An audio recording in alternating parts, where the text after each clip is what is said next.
आचार्य सरिता ने कहा कि गुरु के दर्शन के बिना अब नींद तक आती नहीं। ये अवस्था कब आती है? जब जब जब सूरत यहाँ एकाग्र होकर के ऊपर चढ़ती है और ब्रह्मांड में पहुंचती है, तब उसकी ये हालत होती है कि अब गुरु के दर्शन के बिना नींद नहीं आती। तब वो बेचैन रहती है। आचार्य सरिता ने कहा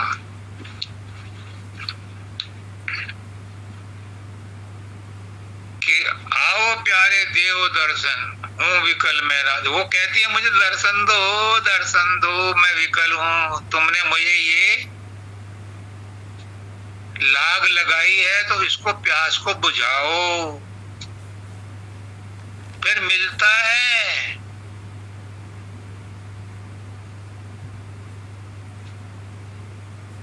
सहजल कमल में उसे सुकून मिलता है, लेकिन उससे उसकी प्यास नहीं बुझती। फिर बंकनाल में घुस करके वो त्रिकुटी में पहुंचती है, गुरु मिलता है। गुरु ने बताया, गुरु का ठाम त्रिकुटी में गुरु का ठाम है, गुरु नहीं बताया, वो मिल गया, लेकिन उसकी प्यास नहीं बुझती। गुरु के दर्शन के बिना अब नींद तक आती नहीं। जग की कोई वस्तु भी मन को मेरे भाती। उसे वहां भी तसल्ली नहीं है। वो कहती है इससे मेरा गुजारा नहीं होता। फिर क्या चाहिए उसे? वो सुन्न में जाती है, 10वें द्वार में जाती है। 10वें द्वार से फिर वो भंवर गुफा में आती है, महाशून्य में आती है, फिर भंवर गुफा में आती है। भंवर गुफा में वो अपने आप को पहचान लेती है, मैं वही हूँ, लेकिन तसल्ली नहीं है। क्या है तसल्ली? वो लास्ट लाइन है इसकी, क्या है वो जरा सरिता बताना। शक्ति घबराती नहीं।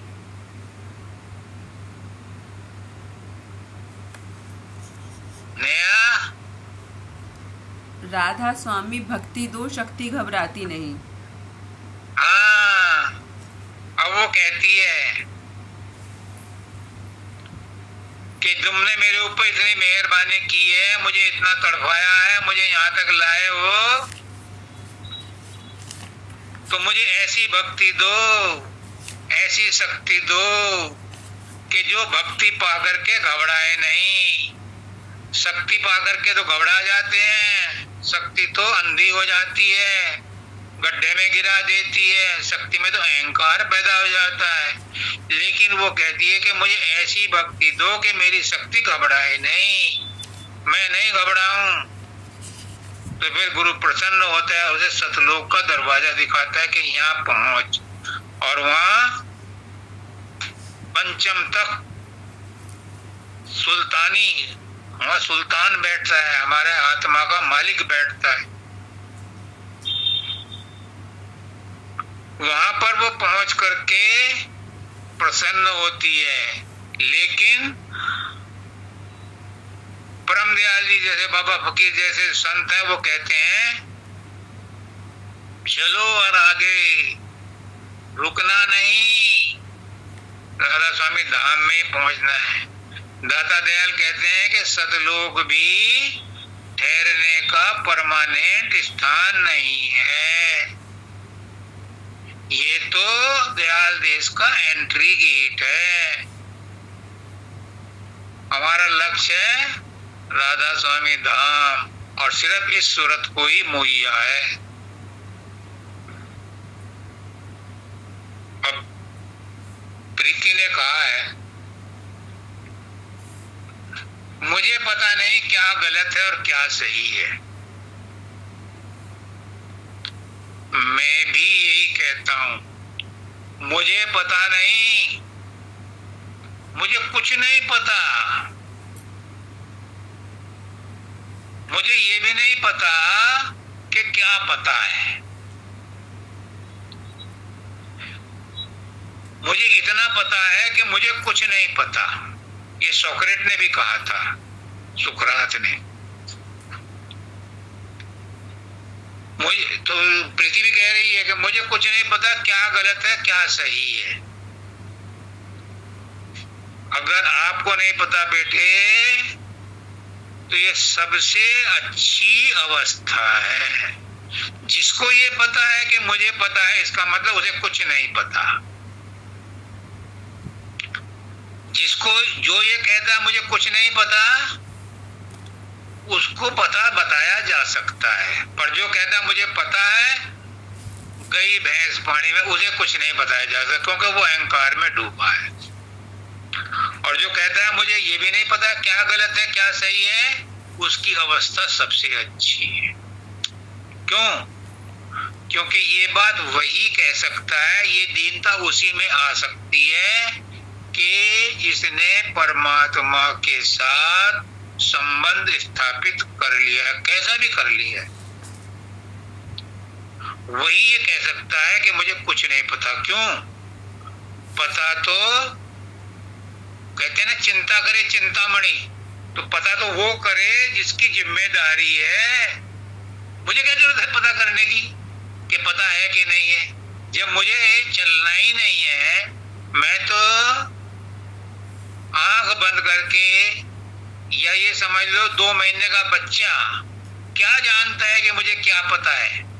उसे तो यही भी नहीं पता कि माँ क्या है और बाप क्या है और दुनिया क्या है क्या नहीं। वो तो सिर्फ अपने माँ के भरोसे पड़ा हुआ है। जब उसको दूध पिला देती है पी लेता है, नहीं तो रो देता है। तो जो ऐसा कहता है कि मुझे कुछ नहीं पता, उसका रक्षक वो मालिक हो जाता है। जो अपना सरेंडर कर देता है सब कुछ, उसका गुरु गुलाम हो जाता है, उसका परमात्मा गुलाम हो जाता है। हम भक्तन के भक्त हमारे।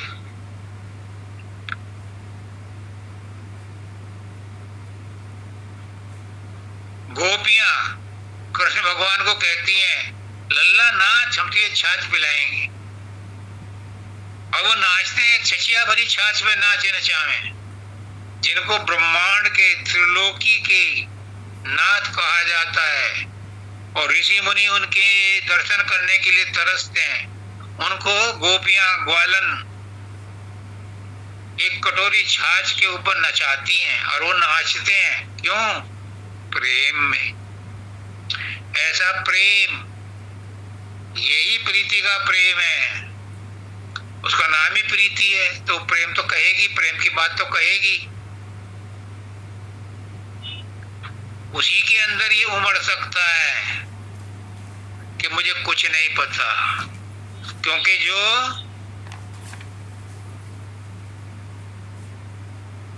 कहते हैं, हमारे गांव में कहावत है कि आम बढ़े नी चले और अरण बढ़े इतराए। आम का पेड़ जब फल लगता है तो झुक जाता है, डालियां झुक जाती हैं, क्योंकि उसमें बड़प्पन आ जाता है। और जो अरंड का पेड़ होता है वो इतरा करके सीधा खड़ा हो जाता है, फल भी लगते हैं तो दूर लगते हैं। और खजूर का पेड़ तो पूछो मत, कितने दूर फल लगता है जाकर के। और पंछी को छाया नहीं, फल लगे थे दूर। बड़ा हुआ तो क्या हुआ, जैसे पेड़ खजूर। और जो आम का पेड़ होता है वो झुक जाता है, क्योंकि उस पर दीनता आ जाती है, बड़प्पन आ जाता है। गुरु हमारी पीर हर लेता है। बहुत अच्छी बात कही प्रीति ने, गुरु हमारी पीर हर लेता है। गुरु के पास कौन सी ऐसी दवा है कि आपकी पीर हर लेता है? जरा सोचने की बात। गुरु कोई डॉक्टर नहीं है, पर है विचारों का डॉक्टर है, मन का डॉक्टर है। वो साइकियाट्रिस्ट नहीं है, लेकिन उनका बाप है। गुरु के साथ बैठ करके, गुरु का सत्संग सुन करके, गुरु की संगत में रह करके, गुरु की बात सुन करके, गुरु की बात पर विचार करके, गुरु के अनुसार चलते हुए, करने करते हुए संकट दूर हो जाते हैं, पीर हर ली जाती है। क्यों? कैसे? गुरु प्रेम का सौदागर है, सबसे प्रेम करता है, सबको प्रेम बांटता है। और दूसरी बात, गुरु विचारों को बदल देता है। गुरु के पास बैठ करके खराब विचार भी अच्छे विचारों में बदल जाते हैं। गुरु के पास बैठकर सोच बदल जाती है। फिर सोचता है इंसान, नफा हो गया, नुकसान हो गया, ये तो होता ही रहता है। चोट लग गई, लगती ही रहती है। किसी ने बुरा भला कह दिया होता है। सब तरह के आदमी है, सब कुछ करते हैं, वो अपने दिल पर नहीं लगाता। तो क्या हो गया? पीर हर ली। वरना क्या होता है दूसरी दशा में? उसी बात को कह करके, सोच सोच करके आदमी जीवन बर्बाद कर देता है। पुष्करनाथ जी कहते थे कि एक औरत थी, उसका 10 साल का बच्चा गया बाजार में कुछ सामान लेने, वहां कार से टकराया और उसकी डेथ हो गई। उसकी माँ ने रो रो करके सारे मोहल्ले को, सारी सड़क पर जनता को परेशान कर दिया, गाली दे दे करके। उसे हॉस्पिटल ले गए, उसने वहां हॉस्पिटल में भी बहुत हंगामा मचा दिया। पुलिस आई रिपोर्ट लिखने के लिए, उनके साथ भी ऐसा ही बढ़ता। दूसरों को भी परेशान किया, खुद भी परेशान रही, रो रो करके उसकी हालत खराब हो गई। फिर पुष्करनाथ जी कहते हैं कि एक और औरत थी, उसका भी 10 साल का बच्चा उन्हीं परिस्थितियों में ऐसे ही गुजर गया। लेकिन वो बड़े शांत स्वभाव से रहती थी। लोग बाग कहते थे तो ये दुख नहीं है, दुख तो है, पर दुख तो व्यक्त करने से क्या होगा? जिसका था उसने ले लिया, जिसने अमानत दी थी उसने ले ली अपनी अमानत, तो अब मैं उसको अफसोस क्यों करूं?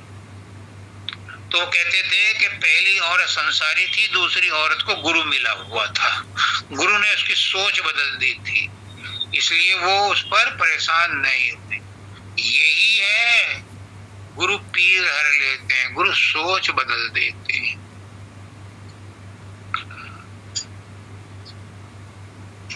फिर इसने कहा कि जब भी हम कोई काम करते हैं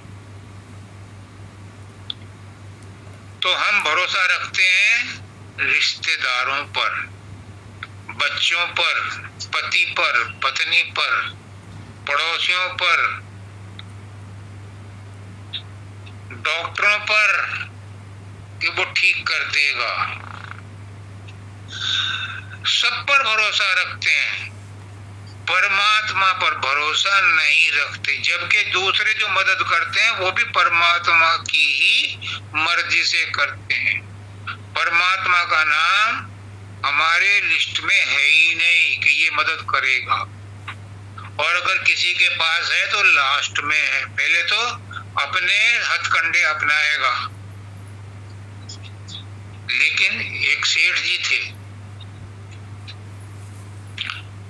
जब उन्हें कोई फायदा होता था तो वो मालिक का शुक्रिया अदा करते थे एक बार, हे मालिक तेरा शुक्रिया, और जब नुकसान होता था तो 2 बार शुक्रिया करते थे। तो उनके मुनीम ने एक दिन पूछ लिया कि मालिक जब नुकसान होता है 2 बार शुक्रिया करते हो, और जब फायदा होता है 1 बार शुक्रिया करते हो? उसने कहा, सेठ ने, कि जब मुझे फायदा होता है तो मैं नॉर्मल रूप में शुक्रिया अदा करता हूँ, जैसे सब लोग करते हैं कि तेरा शुक्रिया, तेरी मौज से सब कुछ हुआ। और जब नुकसान होता है मैं 2 बार इसलिए करता हूँ, 1 बार तो इसलिए कि तूने मुझे गड्ढे में गिरने से बचा दिया, इसी नुकसान से शुक्रिया होगा। 1 मैं रूटीन में करता हूँ, जो भी काम करता हूँ उसके लिए शुक्रिया करता हूँ। रोटी खाता तो भी शुक्रिया करता हूँ, फायदा होता तो भी शुक्रिया करता हूँ, जब नुकसान होता है 2 दफे शुक्रिया करता हूँ कि तूने मुझे गड्ढे में गिराने से बचा लिया। लेकिन हम परमात्मा का शुक्रिया कभी अदा नहीं करते, हमेशा शिकायत करते हैं, तूने हमें ये नहीं दिया, तुमने हमें वो नहीं दिया, पड़ोसी को ये दे दिया, पड़ोसी को वो दे दिया, पड़ोसी को ये दे दिया। जो मुझे मिला है उस पर मुझे संतुष्टि नहीं है, देने वाले में कमियां ही कमियां निकाल।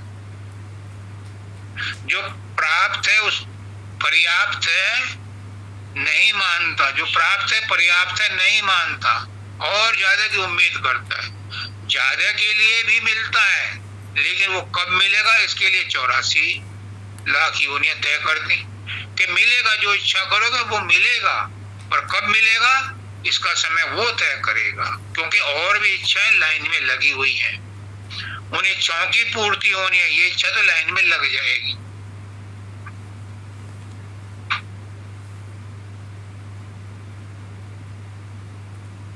हाँ, अब इसने और एक बताई बात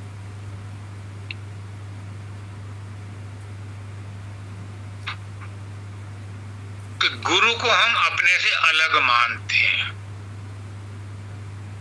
अनुपासक कृतगन तरे न नाम रटन, कामी तरे क्रोधी तरे पापी तरे अनंत, अनुपासक कृतगन तरे न नाम रटन। जो परमात्मा को अपने से अलग समझेगा, जो गुरु को अपने से अलग समझेगा, उसके भवसागर तरने में संदेह है।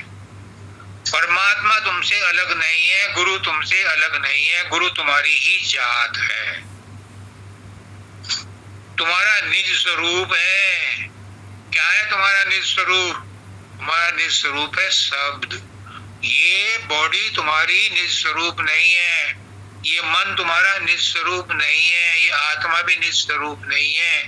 ये शब्द जो हो रहा है ये निज स्वरूप, और यही निज स्वरूप गुरु का है, यही निज स्वरूप उस मालिक का, राधा स्वामी का है।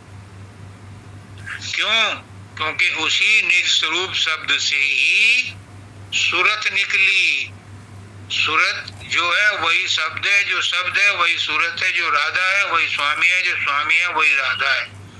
राधा और स्वामी मिल गए तो एक हो गए, सूरत और शब्द मिल गए तो एक हो गए, और वही राधा स्वामी है। समय हो गया, सबको राधा।